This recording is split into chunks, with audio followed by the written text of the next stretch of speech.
of lifts that you should be doing. If your routines do not include those exercises, then, and again, there's variations to each of those, but if the majority of your training doesn't revolve around those type of exercises, I don't want to say you're wasting your time, but you're definitely not getting the most for your effort and time in the gym. That's for sure. And of course, this is something that you've experienced yourself.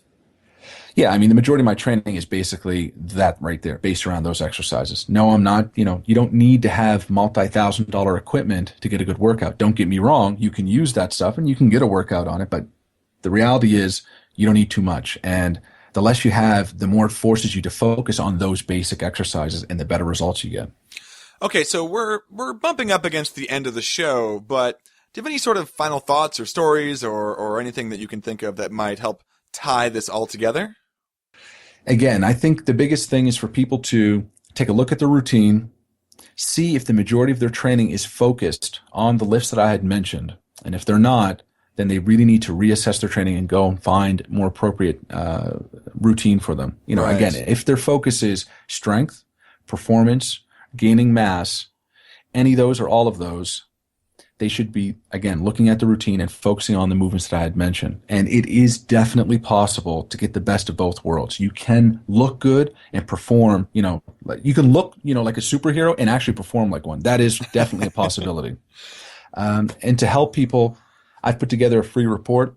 It's called Instant PRs, how to add 10 pounds to your bench, squat, or deadlift in 10 minutes or less.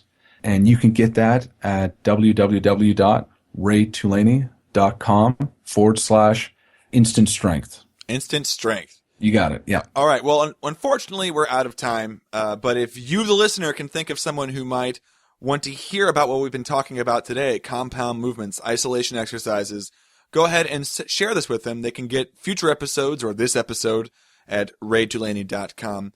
And of course, you can reach Ray himself at www.raytoulany.com. That's RayToulany.com. Of course, you should go follow him on Facebook at facebook.com/Ray Toulany Strength and Conditioning. Ray, thanks so much. Thank you, Nick.